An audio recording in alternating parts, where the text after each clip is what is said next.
এত গরমের ডেজার্টটা বানাইছিলাম তখন এত ভালো লাগছিল কি আর বলবো। আসসালামু আলাইকুম, কেমন আছেন সবাই? কিন্তু যখন আমি গরমের জন্য কোনো কিছু বানাইতে যাব তখন এদিকে হুট করে ঠান্ডা পড়ে গেছে।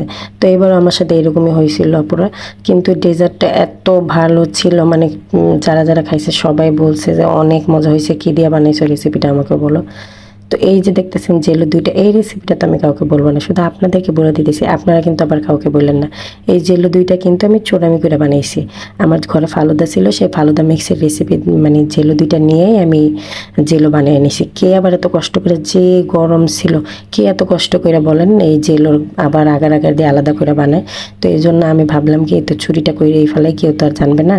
আমি ফালুদা মিক্সের জেলো ২টা দিয়েই তারপরে জেলো বানিয়ে নিয়েছিলাম। তো এখানে আমি গরুর দুধ নিছি, এর ভিতরে পাউডার দুধও দিছি যাতে তাড়াতাড়ি হয়ে যায়, মানে যাকে বলে আর কি শর্টকাট। তো এর ভিতরে চিনি দিয়ে দিব, এলাচটা দিতেই হবে, এলাচটা দিলে মানে ফ্লেভারটা অনেক সুন্দর আসে। তো এর ভিতরে পরিমাণ মতো চিনি, এলাচ, তারপরে মানে গুঁড়ো দুধ দিয়ে আপনারা জাল করে নেবেন। গুঁড়ো দুধটা দিলে কি তাড়াতাড়ি ঘন হয়ে যায়, তাহলে আর বেশিক্ষণ জাল করা লাগে না। তো এই তো দেখেন অনেকটা ঘন হয়ে গেছে। তো এবার অন্য একটা পাত্রে আমি চুলায় দিয়ে দিছি গরম পানি। এই ফুটন্ত গরম পানির মধ্যে আমি সাবুদানাগুলো দিব, তাহলে একটু তাড়াতাড়ি ফুটে যাবে আর কি। তো দিয়ে দিলাম সব ফুটন্ত গরম পানিতে সাবুদানাগুলো। এবার এগুলোকে একদম ভালোভাবে ফুটিয়ে নিব। তো এগুলো ফুটানো প্রায় যখন হয়ে যাবে তখন এই ছাঁকনির সাহায্যে আমি মানে উঠিয়ে নিব। কিন্তু আপুরা এত গরমের মধ্যে কে এত ধৈর্য নিয়ে এই ছাঁকনির সাহায্যে ওঠে, আপনাদেরকে দেখানোর জন্য শুধু ছাঁকনির সাহায্যে আমি উঠাইছি। এরপরে বাকিগুলো কিন্তু এই ছাঁকনির ভিতরে গরম পানি সহ আমি ঢেলে দিছি। আপনারাও চাইলে এই শর্টকাট পদ্ধতিটা ব্যবহার করতে পারেন, কিন্তু ও মানে ঢেলে দেওয়ার পরে তারপর ঠান্ডা পানিতে অনেকক্ষণ ভিজিয়ে রাখলে তারপর সাবুদানাগুলো যে এত সুন্দর হয় বলের মতো, কি আর বলবো। আমার তো মন চাইতেছিল যে কি খাওয়া বাদ দিয়ে বসে বসে এগুলোকে ধরে হাতাইতে থাকি। তো দেখেন এত সুন্দর ছিল।